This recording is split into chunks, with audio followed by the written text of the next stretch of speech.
So I feel like I need to reintroduce myself to this channel. Welcome back everybody. It's been almost 4 years since I last made a video. A lot of global events have happened, shall we say, in the last 4 years, which I don't think any of us need reminding about. But anyway, I've done something maybe stupid, maybe really clever, I don't know, but whatever it is, it cost a lot of money. And you might be able to see behind me, I've actually just bought a new project car. It's an M2 Competition, and I'll give you a little shot of how it looked when I bought it.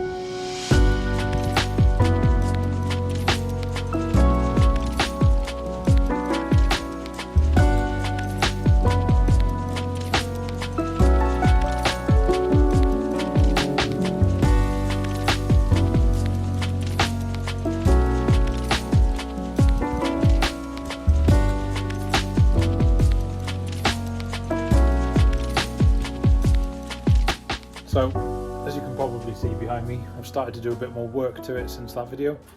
So I've actually got it now up on axle stands. All of the wheels are off, the front bumper's off. And yeah, let me tell you, there's a bit of damage to this car. So if we just have a little look here, as an example, all 4 wheels are bent, twisted, chipped, scratched, basically fit for the bin. So that's a lot of expense that I need to now add to the project, which was probably a little bit unexpected. I thought 2 of the wheels would be okay, but it turns out all 4 of them need changing.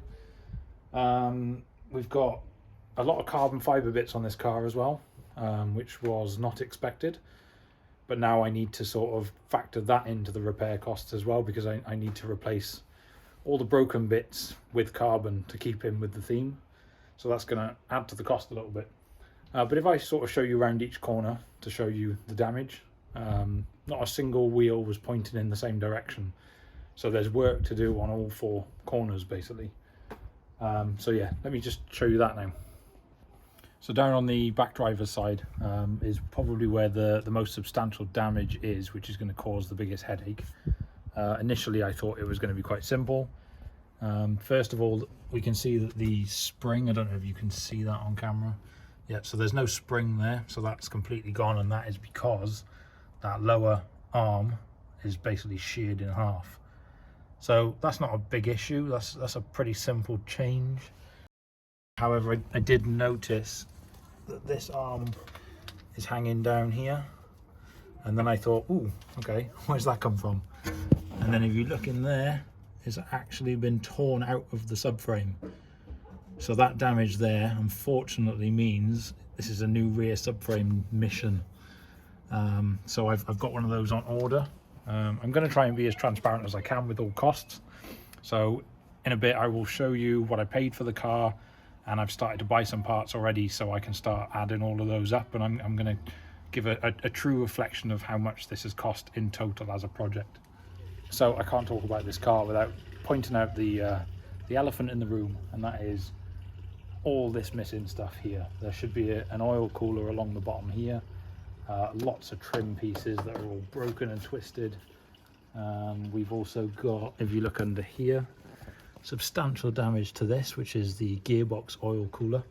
Nice shape to that. And there's a cracked pipe on the back where the cooler's been pushed back and hit a bolt. I think there's going to be a new radiator behind that which needs changing.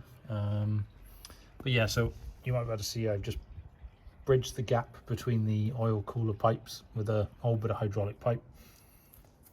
And I obviously wanted to find out if this engine would start. So it was sold on Copart as a non-runner, which was a huge risk. But I was just really praying that it was because the oil cooler was missing. So I drained out what was left of the oil, which turned out to be less than a litre, I would say. So I was just thankful that it hadn't run completely dry. So I topped it up with some fresh oil, charged the battery. I had to use one of Matt Armstrong's techniques there to save the battery, which was to jump start it with another battery. Otherwise I'd have had to have paid probably 180 quid for a new one. So charged the battery, plugged that all in, filled it up with oil, and I'll insert a clip of what happened next. Oh, God. Right. Let's First time go. starting this M2, let's see what happens. I don't even want to press the button. It starts! It starts!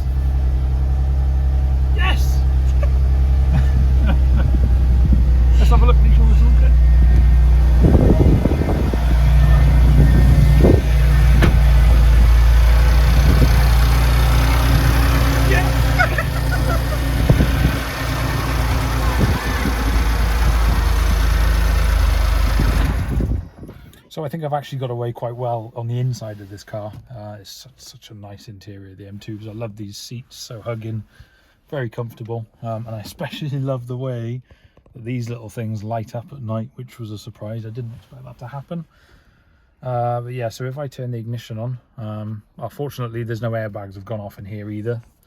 So we've got away with that. I don't quite know how there was so much damage with no airbags deployed, but I guess every crash is slightly different. So if I turn the ignition on, you can see some of the faults that come up. There doesn't seem to be anything too worrying. So if we have a look at the dash here, we've actually only got 3 major faults coming up. One of them is driver stabilization, tire pressure low, which is obvious, there's no wheels. And the other one, if you look at the iDrive then, is we've got top up coolant, which I guess again is pretty obvious if there's radiator damage. But otherwise, there's nothing really that's too scary on there, which is good to know. So for anybody that may consider doing a project like this, I think this is going to be a really handy section of this video. So we're going to break down the cost of how much I paid for the car, the Copart fees, delivery, and then any other bits that I need to buy to get this back on the road. So we'll start off with the car.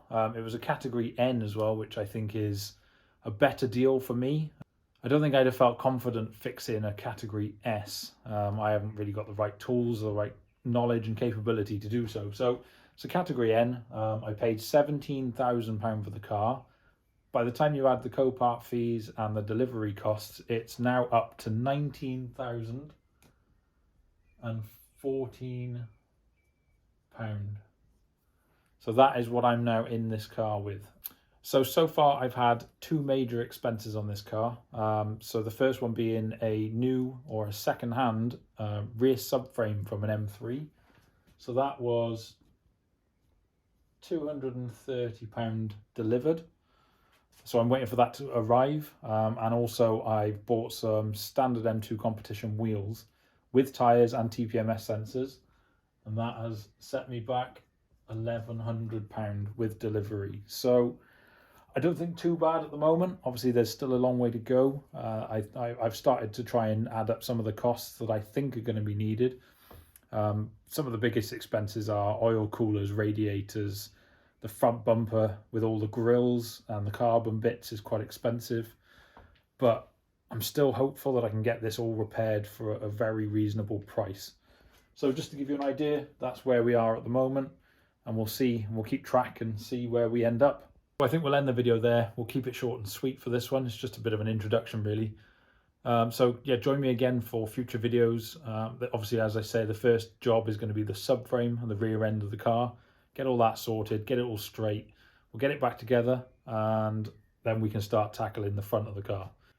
So thanks for watching. Hopefully you've enjoyed the first video, and make sure you subscribe, like the video, and come back for the following parts. Cheers.